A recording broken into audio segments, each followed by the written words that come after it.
Good morning friends, this is Andy Wasim. Welcome to my channel Wasim academy. Friends, I hope कि आप लोगों का preparations बहुत ही अच्छी तरीके से चल रहा होगा।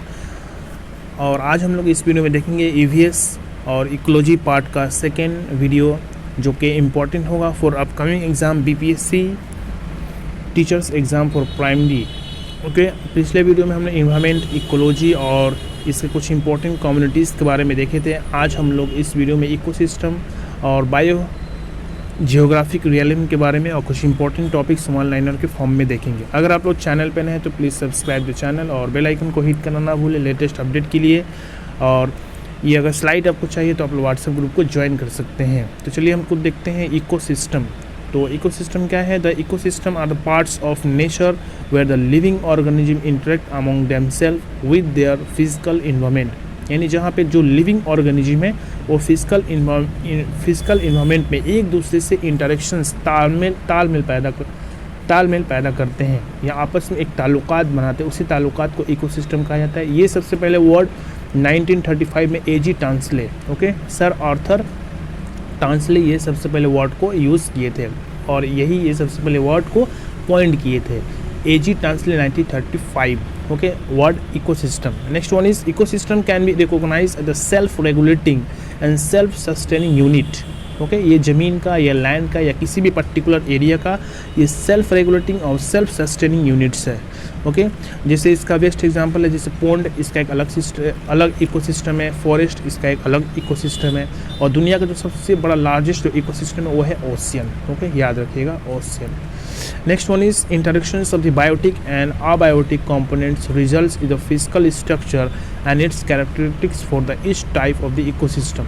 यानी बायोटिक और अबायोटिक यानी जानदार और गैर जानदार में जो इंटरेक्शंस बनाता है उसका जो नतीजा आता है वही है इकोसिस्टम।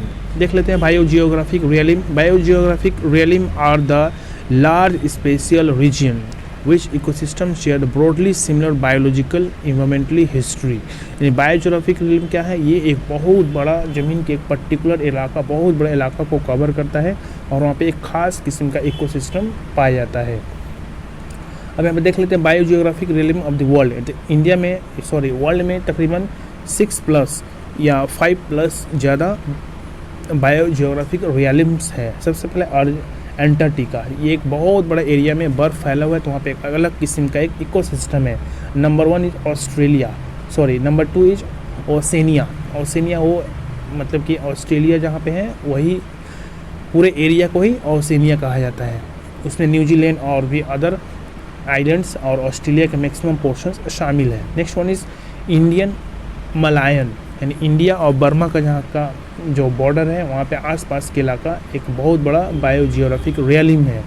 ऑस्ट्रेलिया में भी। उसके बाद नेट्रोफिक, अफ्रीका का ये प्लेस है। उसके बाद एफ्रोटिक, ओके, उसके बाद नियार्किटिक, उसके बाद पैलेरिकिटिक। ओके, तो ये 8 बायोजियोग्राफिकल रियलिज्म्स है। ये बहुत बड़े पैमाने पे इकोसिस्टम यहाँ पे पाए जाते हैं। उसके बाद देख लेते बायोम क्या है। तो बायोम में भी define as a large natural ecosystem. ये भी एक पर्टिकुलर एरिया में बहुत बड़ा इकोसिस्टम को दर्शाता है। Where in the study of the total assemblies of the plant and animal communities. जो पर्टिकुलर एरिया में जितने जैसे प्लांट है, एनिमल्स है, वहाँ का जो असेंबलीज है, जो प्रोसेस है, उस प्रोसेस को हम लोग बायोम कहते हैं। जैसे टुंड्रा, वर्ल्ड का ऊपर का जो पोर्शन ये एक टुंड्रा है, तो टुंड्रा ये एक एरिया है, तो इस एरिया को हम लोग बायोम कहते हैं।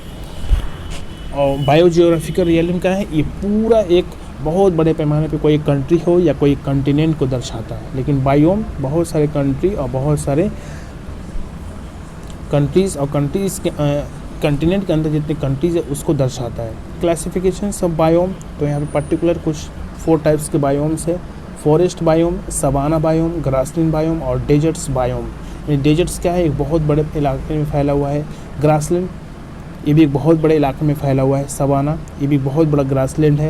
इसके अलावा फॉरेस्ट बायोम, फॉरेस्ट बहुत सारे कॉन्टिनेंट पे, बहुत सारे कंट्री में बहुत बड़े पैमाने पे फैले हुए हैं, इसको कहते हैं फॉरेस्ट बायोम। तो ये बायोम के टोटल 4 टाइप्स हैं। इसके बाद देखेंगे बायोस्फीयर।